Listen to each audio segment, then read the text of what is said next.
to our partners, and I also want to call up Dawn's Auntie Addy to say a few words about Dawn.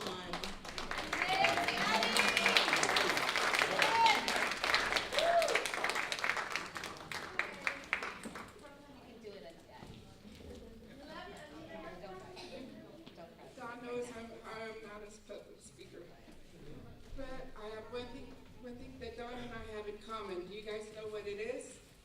What is it? It's this. Facebook recognition.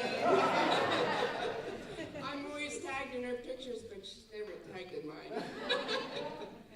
So I want to tell you about how Dawn began her debut as a flower girl. She was only 1 year and 1 month old. And she went down the aisle for Uncle's wedding. I don't know why I'm crying. And then that began. She was everybody's flower girl after that. She was Miss Poppy for the American Legion. She was Queen of Antipolo. And we had to sell tickets and to get her up there, right?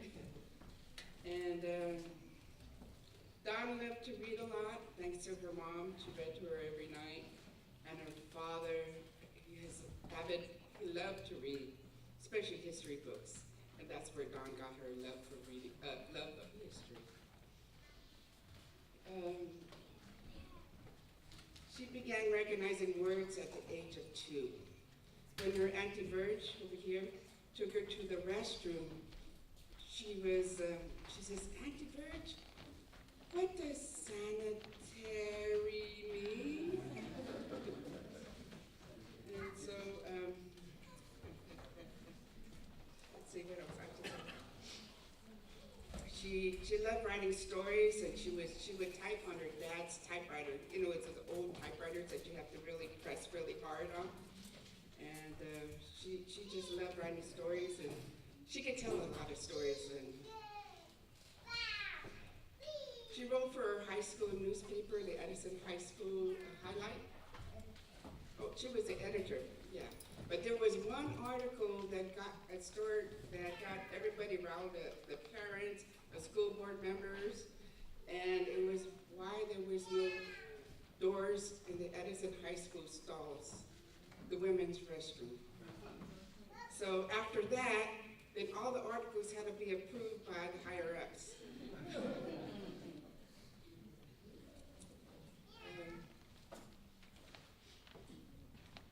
Dawn was not the greatest high school student, because she would cut school a lot. But she would do great on her test scores. But she I don't know, maybe because it was born for her, because she was so intelligent. But there was one day she decided they were planning on doing they were going to cut school. And they decided, when it came to time that morning, they didn't cut. But you know, that was the date of the San Francisco earthquake. She would have been stuck on it. You know, you never know what fate would have brought her then. Oh yeah, and she got A's in a lot of her classes in college, from when she went to Delta College, UCLA, and Stanford. But there's one class that she got a B in. Do you know what it was? History. No, not history. Not English. It was Tagalog.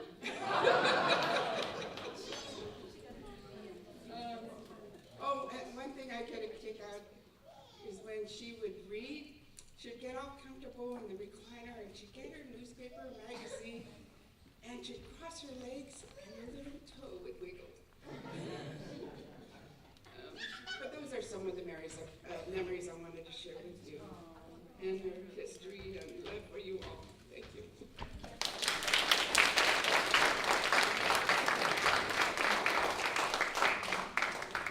Thank you, Auntie Addy.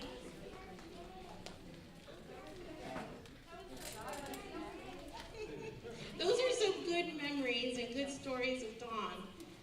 So many of you knew her, you knew that she was really, really funny, and she baked like no one else.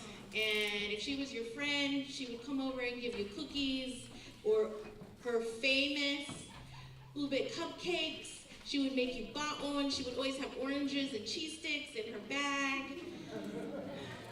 But she was there for so many of us, and so many of us call her a very good friend. I scratch my head today. I'm like, how did she make so many good friends across the country? Who has the time? But she did, and she really, when she talked to you, along with knowing your family last name and the history of it, she really made you feel so special, and she was so down to earth, and so many good memories of her. And I know that if she was here today, she would say, in this moment of time, in our world today, this really is a time to come together and to really be with one another and to talk with one another and have dialogue. There needs to be healing here in this country. There needs to be healing with marginalized communities, in our own local communities, outside of our backyard, in our states, in our country. And it seems like if you are too much on social media, it is everywhere. So if you leave here, I want you to find it in your heart to remember Dawn, but that she would want us all to have dialogues, to write our histories together, and to be there for one another, because we need each other more than ever now, and especially in these times. And so it was with absolute solidarity and absolute love and absolute heart that we are trying to knit and heal our community of our passed down traumas, of multi-generational traumas that many of us have felt here. I've heard so many stories. So I want us all to remember that trauma is not our inheritance. And this is something that Little Manila Rising teaches in Stockton. And it was Dylan Delvo from Little Manila we had a conversation with Patrick Rizal a couple of days ago, and you'll be able to hear him and his beautiful poetry. But we had a conversation over burritos and coffee at the Little Manila Rising in Stockton, and we talked about how in many marginalized communities, in poor communities, our inheritance is not land. Our inheritance, what we get from our families after they have passed, is not houses and money. It is trauma. It is absolutely our families being ripped apart. It is the education that we may never have received. It is the passes on promotions that we don't get. It is the doors that are shut on us daily. And this is not even like year thing. It is like every day there has to be one door that closes. So everybody, I want you all to remember that trauma does not have to be the inheritance that we give our little ones, that we have hope, that we have love, that we create more books. We create more books about our history that has so much to teach us.